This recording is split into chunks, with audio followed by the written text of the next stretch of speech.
Teachers at Gahanna Middle School South and across the district spend time weekly working in their PLCs. PLC stands for Professional Learning Communities.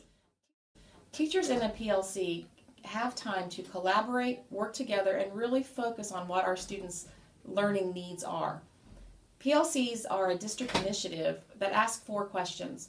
What do we really want our students to learn? How do we know they're learning it? What do we do when they aren't learning it? How do we support them?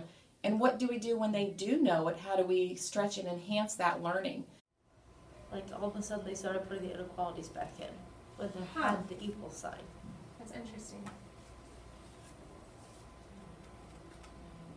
Is it because they forgot the step where you can divide by 2? But even so, they should know that you can't determine which side's greater because you don't know the value of x. Yeah. So seeing that was like totally out of the blue. I wonder why.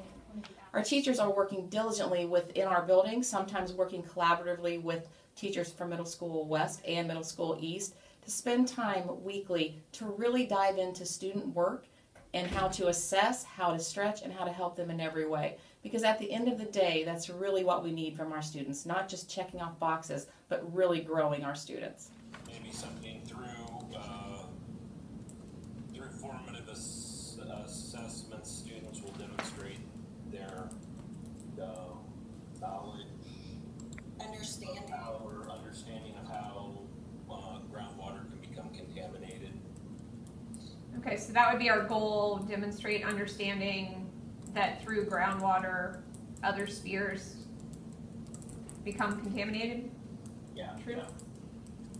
Okay.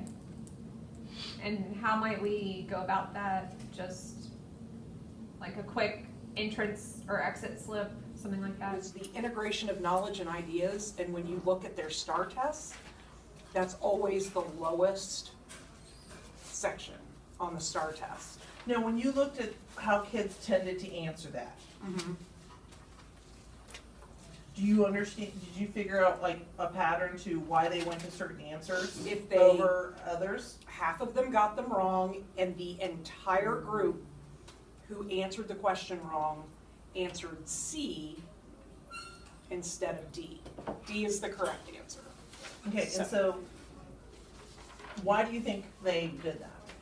The greatest thing for me for professional learning communities is the opportunity to sit down with our other social studies teachers, bounce ideas off them, get ideas from what has worked and what hasn't worked for them in the past. How can I incorporate those things in my classroom?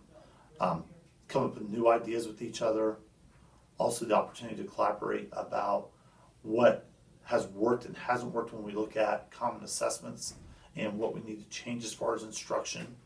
So PLCs, I feel, has definitely helped both teachers and students. For one, it's given teachers a chance to have designated time to collaborate, look at their teaching, reflect on how students are doing, and that in turn has led to teachers being more reactive to students' learning needs and helping fill gaps and extend and challenge kids in more meaningful ways.